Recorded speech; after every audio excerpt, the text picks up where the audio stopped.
ओम नमः सिद्धेभ्यः। ओम नमः सिद्धेभ्यः।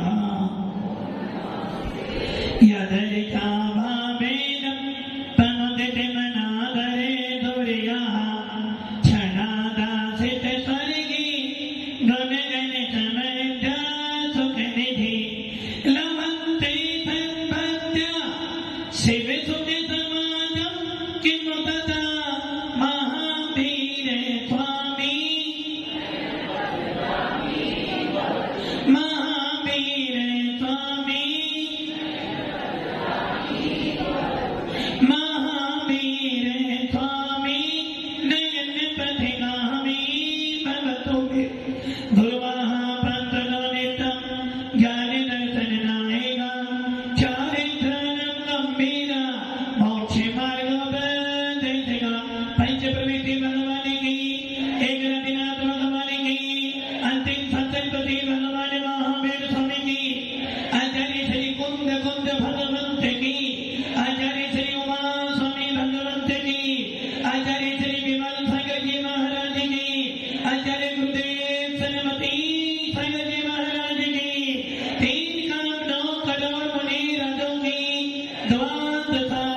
बोले वात्सल्य मोठे दिव्य तपस्वी आध्यात्म की राष्ट्रसंघ आचार्य 108 से सुंदर सागर गुरुदेव की गुरुदेव की गुरुदेव की भव्य आत्माओं, पर्व का दिन आज अष्टमी है और भगवान महावीर के शासन में अष्टमी हो या 14 हो, पंचमी हो या चतुर्थी हो, जिस दिन तुम्हारे परिणाम अच्छे हैं उसी दिन पर्व है, और जिस दिन आपके परिणाम खराब हैं उसी दिन समझना कि आपका दिन सबसे खराब है। इसलिए हमारे वीतराग शास्त्र में भावों पर जोर दिया जाता है कि चेतन अपने भावों को संभालो। भाव अच्छे हैं तो सब अच्छा है, भाव खराब है तो सबका सब खराब है। इसलिए आचार्य उमा स्वामी जी ने अपने तत्वा सूत्र के मंगलाचरण करते समय 3 प्रकार के भावों का वर्णन किया है। मंगलाचरण में 3 भावों का वर्णन किया है। मोक्ष मार्ग से नेतारम भेतारम कल भूपतम ज्ञातारम विसतत्वानां वंदे तद्गुण लब्धे। हितोपदेशी, सर्वज्ञ बना और वीतरागता, इन 3 भावों को जिसने प्राप्त कर लिया है वो हमारा भगवान है। और ऐसे भगवान जिनको मिलते हैं उनको वीतराग शासन मिलता है, और जिनको वीतराग शासन मिलता है वो ही जन्नत को कहलाने के लायक होते हैं।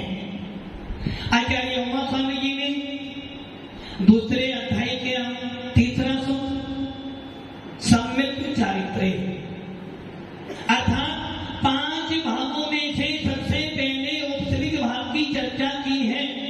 और ये भाव आपको बार बार कहना है कि ये आत्मा हे ज्ञानी, यदि तुझे सम्यक दर्शन प्राप्त करना है तो सबसे पहले औपचारिक सम्यक को प्राप्त कर।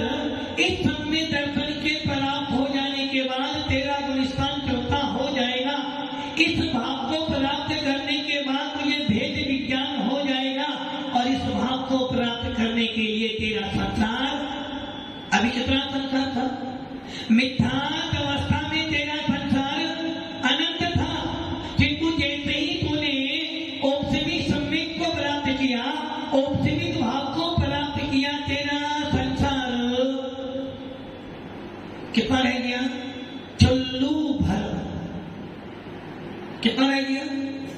दर्शन 5 पढ़ते हो, दर्शनम देव देवस्य दर्शनम पापनाशनम दर्शनम स्वर्ग सोपानम दर्शनम मोक्ष। किसका दर्शन? किसका दर्शन? किसका दर्शन? देव साधु का नहीं, यहाँ से दर्शनम देव देव से, जो देवों के देव ऐसे भगवान के दर्शन करने से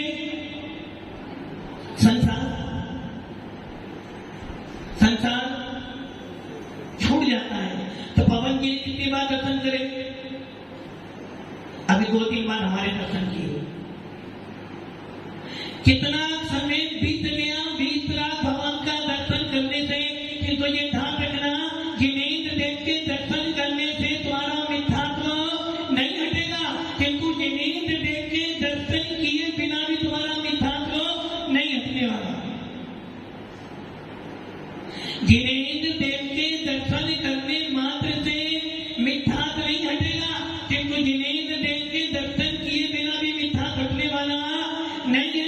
जिनेंद्र देव की मूर्त देखकर, जिनेंद्र देव की विचित्रा मुद्रा देखकर, जिनेंद्र देव की विचित्रा छवि को देखकर ये चिंतन करना, क्या हो स्वतंत्र निष्कल निष्काम ज्ञाता दिष्टा आत्म राम, जो तू है वो है भगवान, जो मैं हूँ वो है भगवान।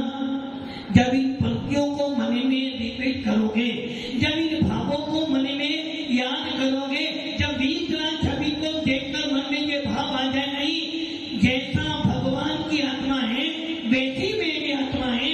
जिनेंद्र देव के दर्शन करते करते निज दर्शन जब हो जाए तब समझना आपको भेद विज्ञान, जब आपको औपनिक भाव हुआ है। मिथ्यात्व की चर्चा सुन रहे हो, सवेरे भी सुन रहे हो, शाम को भी। मोहिनीकरण के दो भेदों में एक दर्शन मोहिनी और एक चारित्र मोहिनी। दर्शन मोहिनी का विनाश किए बिना, दर्शन मोहिनी का उपशम किए बिना आपको उपसे भी सम्मित होने वाला नहीं, और चारित्र मोहिनी को विनाश किए आपको मुनि का आनंद आने वाला नहीं। यदि दर्शन मोहिनी का विनाश करोगे तो सम्यक दृष्टि बन जाओगे, छाई सम्यक मिल जाएगा, और यदि दर्शन मोहिनी का उपशम करा तो औपसमिक भाव मिल जाएगा, और जिस दिन औपसमिक भाव मिल जाएगा, औपसमिक सम्यक मिल जाएगा, उसी दिन को स्थान चौथा हो जाएगा। मेरी जी अनंतानुबंधी कथाएं क्या करती है? अनंतानुबंधी कथाएं क्या करती है? मेरा बुरा हो जाए किंतु छोड़ने वाला तो जान रहे हैं कि यदि अग्नि हाथ में लूंगा तो मेरा हाथ जलेगा, किंतु कुछ भी हो, भले मेरा पूरा घर जल जाए, इसका घर को जलाकर। अनंतानुबंधी क्रोध मान माया लोग यही कह रही है, भले मेरा बुरा हो जाए, जानते सब है क्रोध करना पुण्य है, क्रोध करना अच्छा है ना। क्रोध से क्या होता है? किसकी हानि होगी? सामने वाले की हानि होगी, अपनी हानि नहीं होगी। फिर भी क्या करते हो? जान रहे हो कि क्रोध करने से मेरे स्वयं के परिणाम खराब होते हैं, क्रोध करने से मेरे अंदर की शांति का विनाश होता है, और क्रोध करने से मेरी आत्मा विषय कथाओं में फंस जाती है। फिर भी कीर्ति जी, फिर भी एक दिन, 2 दिन नहीं, 3 दिन नहीं, अब तो मर जाऊंगा, किंतु इसको छोड़ने वाला तो।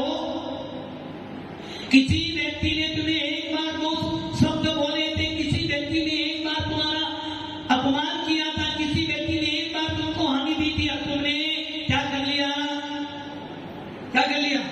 ऐसी गांठ मार दी, ऐसी गांठ मार दी, ऐसी गांठ मार दी, साल भर हो जाता है, सामने आ जाए, चूहा बिल्ली की तरह दिखते हो, ये आ गया बस। अब तो क्या हो गया? अनंतानुबंधी क्रोध मान माया लो। और ये अनंतानुबंधी कह रही है, भैया जब भी मैं आती हूँ अकेली नहीं आती हूँ, मेरे साथ तो मिथ्यात्व रहता ही रहता है, और यदि मैं मिथ्यात्व के साथ में रहूंगी तो तुझे कभी भी भेद विज्ञान होने नहीं दूंगी। और मैं अब मिथ्यात्व के साथ में बैठी हूँ तो कितना ही मंदिर जाना, मुनि बन जाना, स्वाध्याय कर लेना, संयम धारण कर लेना, कि तुम्हें तेरा कोई स्थान पहले से ऊपर होने। और आपने क्या कर लिया? सेठ जी गुलिस्तान,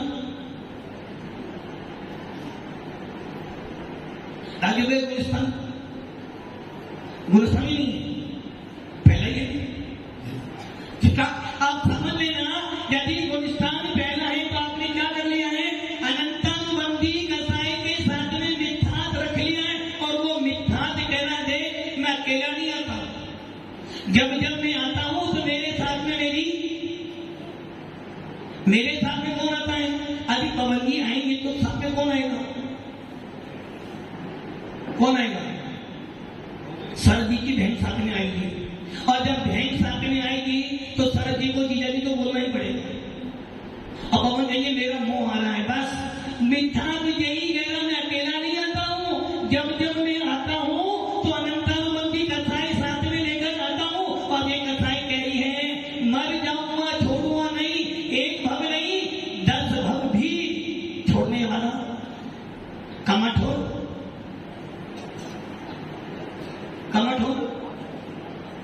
कल ही सुना था, कमठोर मरुभूति, कमठोर मरुभूति ने 10 भव बिता दिए किंतु बैर, और वही हाल क्या कर रहे हैं हम लोग?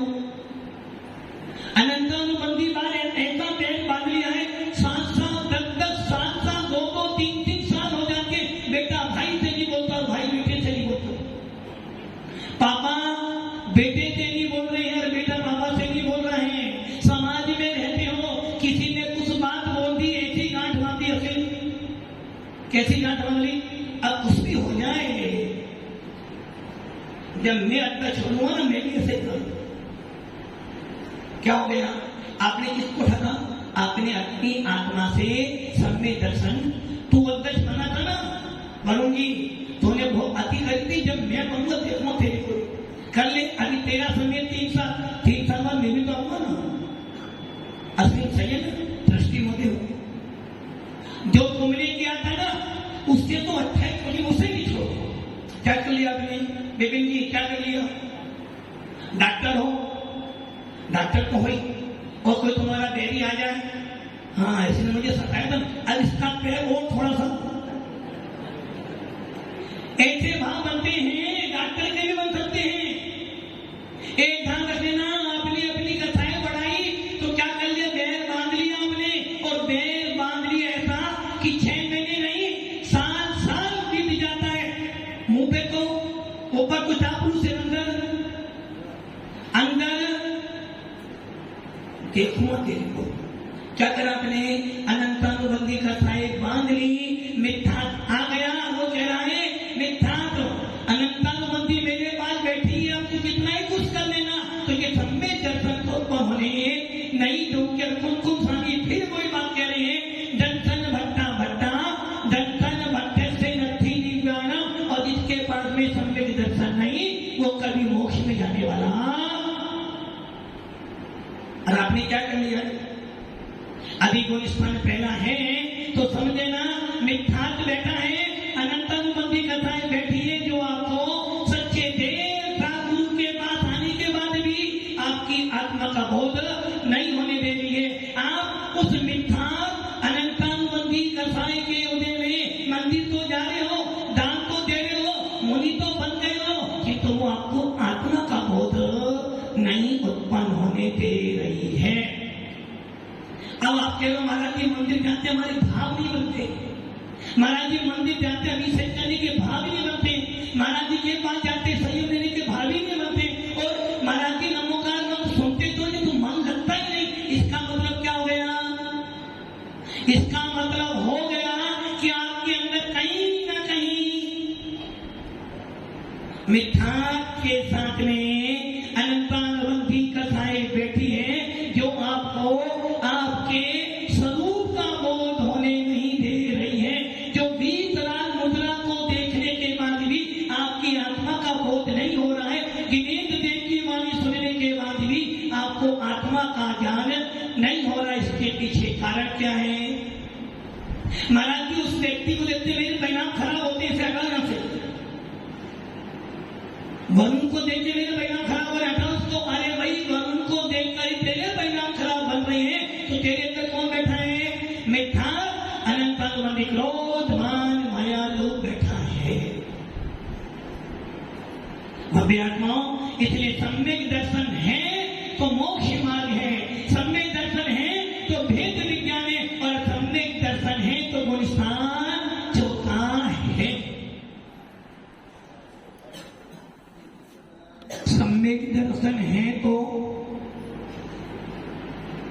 यदि सम्यक दर्शन है तो वो स्थान चौथा होगा। क्यों होगा?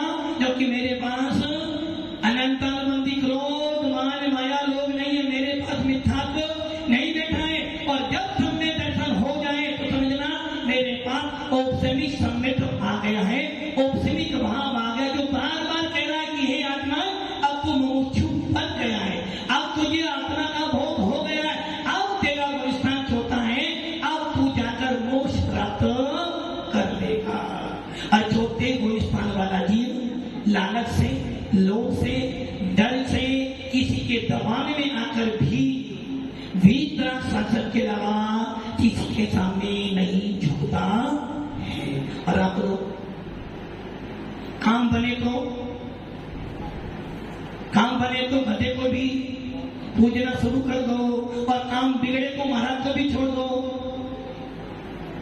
काम बने तो गधे को भी पूज लोगे, और काम बिगड़े तो महाराज को भी। तो समझ लेना कहीं ना कहीं तुम्हारा मिथ्या तुम्हारे अंदर तुम्हें पटोल रहा है। भव्य आत्माओं, आज अष्टमी है, और अष्टमी के दिन क्या हुआ था? वरुण जी अष्टमी है ना? कौन सी अष्टमी है? भाद्रपदी अष्टमी। आज क्या हुआ था? वरुण जी क्या हुआ था? क्या करें, मैंने सुना नहीं जोर से वो। नहीं, उन्होंने वो कुछ बोला था। भगवान क्या बोला था? भगवान क्या कह रहे? भगवान सेठ जी क्या है? अब तो सब मना, वो एक के ऊपर एक ठान रहे। राजी जी क्या है? भगवान कृष्ण का जन्म है ना? और पूरा देश आज जन्माष्टमी क्या करेंगे? आज पूरा वृंदावन, आज पूरा मथुरा आज सजाया जाएगा। और तुम्हारा सातवाड़ा भी, जहां जहां नारायण कृष्ण की मूर्ति होगी, और ऐसा कोई हिंदू मंदिर नहीं होगा जिसमें मूर्ति, सारे मंदिर सजाए जाएंगे। बोले वो राम का मंदिर क्यों ना हो? क्योंकि वो भी राम के अवतार, क्योंकि बार बार अवतार मानते हैं। जन्माष्टमी आज के दिन कौन पैदा हुए थे? नारायण। कौन पैदा हुए थे? नारायण। भव्य आत्माओं, लौकिक व्यवहार है कि आज हिंदू संप्रदाय के अनुसार नारायण का जन्म हुआ था, किंतु जैन शासन कहता है, पवन जी, जैन शासन कहता है कि सत्य की नारायण का जन्म हुआ। और ये भी सत्य की नारायण कृष्ण जी थे, अर्ध चक्रवर्ती थे, अर्ध चक्री। कौन थे? आज 3 खंड के अधिपति थे। किंतु हिंदू परंपरा के अनुसार आज का जन्म है, किंतु भगवान महावीर के शासन के अनुसार जिस काल में नेमिनाथ भगवान, कहां से बोलते? जूनागढ़ से। नेमिनाथ भगवान कहां से पहुंच गए? जूनागढ़ के पास, जूनागढ़ी जिला पड़ता है। गिरनार पर्वत से पहुंच गए ऐसे नेमिनाथ भगवान, जो नारायण कृष्ण के बड़े भाई थे, अर्थात यादव वंशों के शिरोधार आदि कोई थे। तो भगवान नेमिनाथ अपने 23-22 में तीर्थंकर नेमिनाथ भगवान उस कुल के थे जिस कुल में नारायण कृष्ण पैदा हुए थे, और वो उनके बड़े भैया थे। और समुद्र विधि आगे 10 भाई थे, जिसमें से वसुदेव जो कामदेव थे। जैन शासन कहता है भाद्र शुक्ला द्वादशी, आज कौन सी विधि है? भाद्रपदी अष्टमी, अर्थात आज से 20 दिन बाद, आज के 20 दिन बाद नारायण कृष्ण का जन्म हुआ। भाद्र शुक्ला द्वादशी के दिन आचार्य भीमसेन स्वामी अपने हरिवंश पत्र में लिख रहे हैं। तो बात तो सत्य है कि जन्म तो हुआ। अब इतना है कि वो लोग आज मानते और हम 20 दिन बाद मानते। किंतु नारायण कृष्ण थे तो कहां से आए थे और उनका जीवन कैसे शुरू हुआ? भव्य आत्माओं, पहले भी बताया था, उग्रसेन मथुरा का राजा था, और वशिष्ठ मुनि वशिष्ठ नाम का एक तापसी था जो तपस्या कर रहा था। तपस्या करते करते उसे बहुत समय बीत गया। एक दिन संयोग से दो चारण रिद्धिधारी मुनिराज उस नगर से जा रहे थे। उन्होंने देखा कि यहाँ बहुत सारे तापसी बैठे हुए हैं, चलो अपन भी इस नदी के किनारे ही साधना कर लेते हैं। और वो मुनिराज थे पूर्णभद्र, वीरभद्र, चारण रिद्धिधारी आकाश में गमन करते थे। वहीं पर वशिष्ठ नाम का तापसी साधना कर रहा था। मुनिराजों ने कहा, हे तापसी, तेरी ये साधना मिथ्या साधना क्यों करता है? देख तेरे जटाओं में कितनी जीव, कितनी लीक भरी पड़ी है, और जिस पंचअग्नि में तू तप कर रहा है कितने कीड़े मर रहे हैं। बोला झूठ बोलते हो। और जबकि सब जानते जैन मुनि का वचन, देव तो हो सकते हैं तो अंधेर। और उन मुनिराजों ने चारण रिद्धिधारी भावलिंगी तुरंत पत्थर सबको दिखा दिया। उस वशिष्ठ को लगा कहीं ना कहीं मेरी साधना, एक ध्यान रखना, पूरे विश्व के अंदर जैन साधना, दिगंबर साधना से बड़ी कोई साधना नहीं हो सकती है। वीतराग शासन से बड़ा कोई शासन नहीं। और जितने शासन निकले हैं, जितने संप्रदाय निकले हैं, सब के सब वीतराग शासन से निकले हैं। हम हिंदू हो, कौन कौन हिंदू? भाई हम तो हिंदू नहीं है, क्योंकि हिंदू शाखा अलग है और जैन शाखा, और जैन कोई शाखा नहीं, जैन तो धर्म में अनादि निधन। और हिंदू इसलिए हो सकते हैं, हिंदू जो कभी हिंसा ना करने दे वो होता है हिंदू। और जो भारत में रहता है यदि उसके मन में ये भाव है कि मेरे निमित्त या मेरे कारण किसी चीज की भी हिंसा नहीं होनी चाहिए, वास्तव में वो ही हिंदुस्तान में रहने का अधिकारी है। और मुनिराजों की बात सुनकर उस वशिष्ठ को लगा कि मैं गलत हूं, उसे क्या करा? तापसी भेद को, राजू जी एंटीना तुम्हारा खराब हो रहा है, और जब एंटीना खराब होगा तो पिक्चर फिर वो देख कर आए थे, क्या करे? तो ये वो देशभक्ति की थी और ये निज आत्मा की भक्ति की है। मतलब कि देशभक्ति की देखकर तुम आए, काम कौन से कर रहे हो, फिर भी देश को लूटने वाला काम कर रहे हो। तुम्हारे सर के सपोर्ट कर रहे हैं। अब क्या हो गया? उस वशिष्ठ ने सुना कि मेरी साधना गलत है, उसने क्या कर अपना तापसी भेद छोड़कर मुनि राजों के समय मुनि बन गया। पवन जी मुनि बन गया, पवन जी नहीं बने, मुनि बन गया। और उसने आतापन योग धारण कर लिया।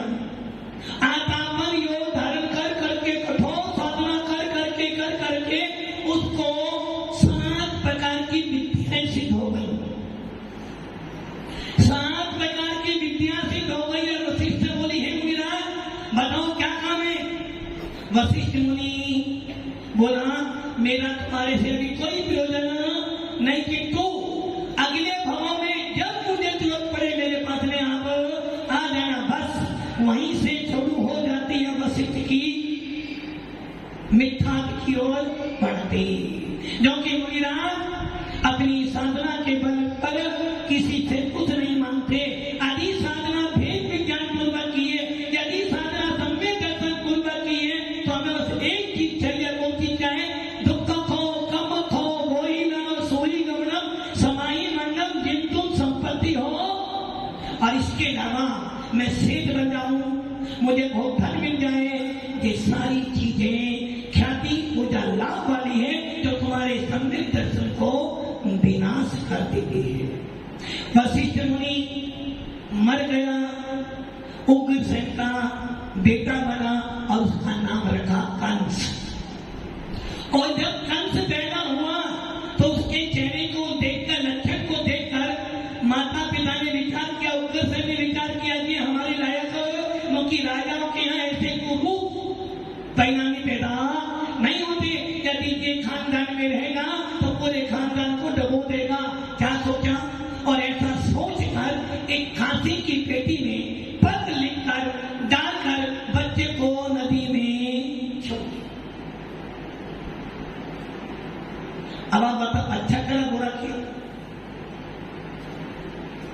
सुनिए, अच्छा क्या बुरा किया, क्यों बुरा किया? हमें पता है कि एक उंगली सड़ रही है और वो उंगली यदि नहीं काटे दूसरी उंगली सड़ा लेगी, क्या करोगे? तुम अच्छा करो। जब पता है कि एक ने लिमिशन पूरा खानदान घूमेगा उसे ही, और उसे रवाना कर दिया। गंगा में तैरते तैरते वो बेटी एक मंदोदी नाम के हाथ से पड़ गई। उसने उस बच्चे का पालन पोषण किया और जब वो बड़ा हुआ तो इधर जरासंध जो चक्रधारी था, नाम सुना जरासंध? उस जरासंध ने इस शत्रु को जीतने के लिए एक आदेश घोषणा करी। वसुदेव जानते थे कि इसे हम जीत लेंगे। वसुदेव और कंस दोनों मिल गए और वो जीत कर ले आया। और जब जीत कर लाया तो जरासंध बड़ा आनंदित हुआ, बोला मेरी बहन है, मेरी एक बहन है जिसका नाम जीवनदशा है, मैं उससे इसका ब्याह करूंगा जिसने इसे जीता है। वसुदेव जानता था कि ये लड़की, ये कन्या सुशील नहीं है, उसने कहते ये कंस ने मारा है और उसका विवाह कंस से कर दिया। इधर क्या हुआ? जब कंस से पूछा गया तू कौन है, तेरा कुल क्या है? भाई लड़की दे रहा हूं, भाई अपनी बहन दे रहा हूं, तेरा कुल क्या है? अपनी बेटी तुझे मैं दे रहा हूं, तेरा कुल क्या है? तब वो बेटी खोली गई, मालूम पड़ा कि उग्रसेन का लड़का ये कंस है। और जैसे उसे पता चला मथुरा गया, राज्य पर बैठा, बाप को अपने ही बहन के ऊपर गोपुर में डाल के बंद कर दिया। इधर जिसको आज जन्माष्टमी के नाम से जाना जाता है, नारायण कृष्ण के पिता वसुदेव और देवकी, एक दिन देवकी के बड़े भैया जो मुनि बन गए थे अतिमुत्तक नाम के, कंस जरासंध के महल में बाहर से जा रहे थे कि उनकी पत्नी जीवनदशा ने उनका अपमान कर दिया। उस मुनिरा ने बोला तो जिस मुनि का अपमान कर रही है ये ध्यान रखना, जिस देवकी के बारे में तू ऐसा कह रही है उसी देवकी का 7वें नंबर का पुत्र तेरे पति को मारेगा। उसने फिर एक और क्रिया करी तो उसने कह दिया तेरे पति को नहीं तेरे बाप को भी मारेगा। मुनिराज कहकर चले गए। इधर क्या हुआ? इधर उस पत्नी ने सारी बात कंस को कह दी और कंस समझ गया कि मुनिराज हंसी हंसी में भी, ये ध्यान रखना यदि कोई भेद विज्ञानी मुनि होंगे तो हंसी हंसी में भी बोला गया वाक्य उनका सत्य हो जाएगा। इधर क्या हुआ? कंस समझ गया मुनिराज दिगंबर साधु कभी गलत, इसलिए कभी दिगंबरों के मुंह मत लगना। आदि मुंह लग जाओगे तो मुंह लगना दो तरह से, एक तो भक्ति से लगोगे तो मोक्ष को प्राप्त कर लोगे, और यदि कसाई से लगोगे तो तुम्हारा पतन भी। उस कंस ने वसुदेव से एक वचन ले लिया। क्या वचन ले लिया? जब भी तेरे यहाँ संतान उत्पत्ति होगी देवी की मेरे ही घर में रहेगी। इधर देवकी को जब लगा कि अब संतान होने वाली है तो वसुदेव ने उसको कंस के पास छोड़ दिया और उसके लगातार 2 पुत्र 3 बार हुए। देवों ने क्या करा? उन 6 पुत्रों को एक परिवार को सौंप दिया देवों ने और पालन पोषण करना, और उनके मरे हुए पुत्र लेकर आ गए। और जब कंस को लगा कि इसके पुत्र में, उसने ये नहीं जैसे ये मरा जितना, उसने उन बच्चों को उठाया और ये घटना थी दीवार पर, वो तो पहले मरे हुए थे। अब क्या हुआ? बेचारी देवकी रोती थी, क्या होगा? किंतु जब जब शत्रु उत्पन्न होते हैं तो उनको बचाव करने के लिए कोई ना कोई महापुरुष भी पैदा। नारायण कृष्ण हमारे जैन शासन के भविष्य काल में होने वाले तीर्थंकर हैं। कौन से नंबर? 16वें नंबर के निर्मल नाम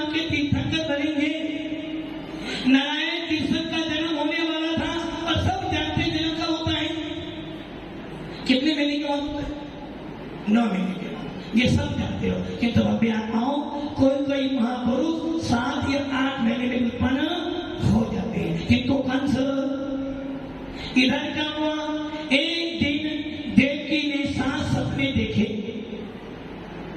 और सपनों में सूर्य, चंद्रमा, अग्नि, ध्वजा, विमान,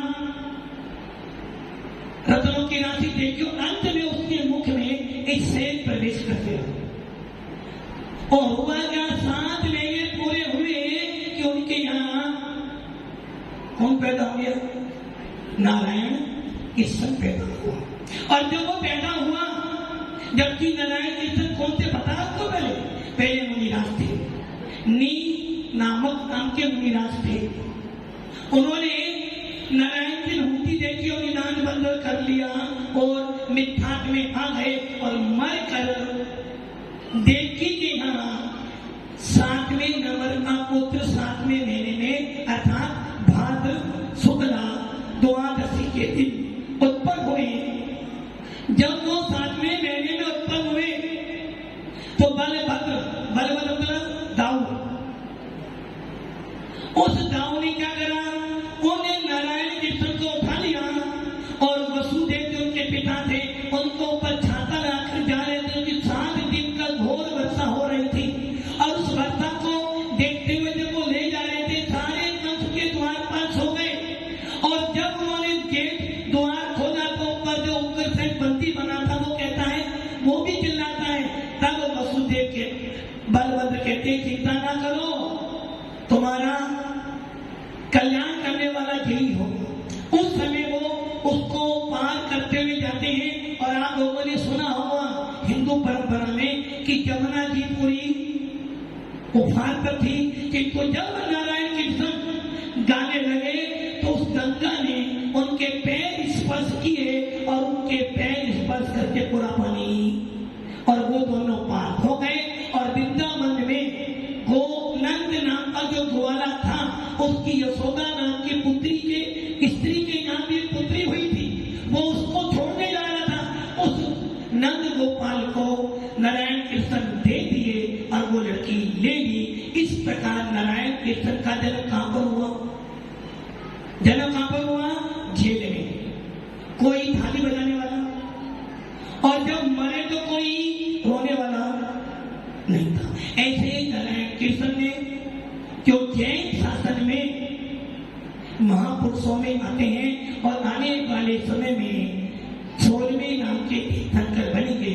भव्य आत्माओं, मान्यताएं अलग हैं, किंतु जैन शासन के इतिहास में कोई भी कैसा भी पापी हो, यदि वो जिस शासन की शरण में आ जाता है तो पापी भी पुण्यशाली बन जाता है। इस प्रकार नारायण कृष्ण ने जन्म लिया और जन्म लेने के बाद देवगति में गए और वो महासुख नाम से स्वर्ग से आए थे और आने वाले समय में सीधे मोक्ष जाएंगे। इसलिए ध्यान रखना, सम्यक दर्शन है तो आपकी आत्मा का बोध है। उस नारायण कृष्ण ने सम्यक दर्शन पूर्वक तीर्थंकर प्रकृति का वध किया और आने वाली 24 में 16वें नाम के तीर्थंकर होकर सिद्ध सिला को प्राप्त करेंगे। ऐसे नारायण कृष्ण कौन सा, ऐसे नारायण कृष्ण को हम सब पूछते हैं, मानते हैं, किंतु राजा कृष्ण को पूछते क्योंकि हमारे यहाँ गुणों की पूजा है, धन की पूजा। इसलिए भव्य आत्माओं, अपने सम्यक दर्शन को मजबूत करो और अपना भूस्थान परिवर्तित करो। ओम नमः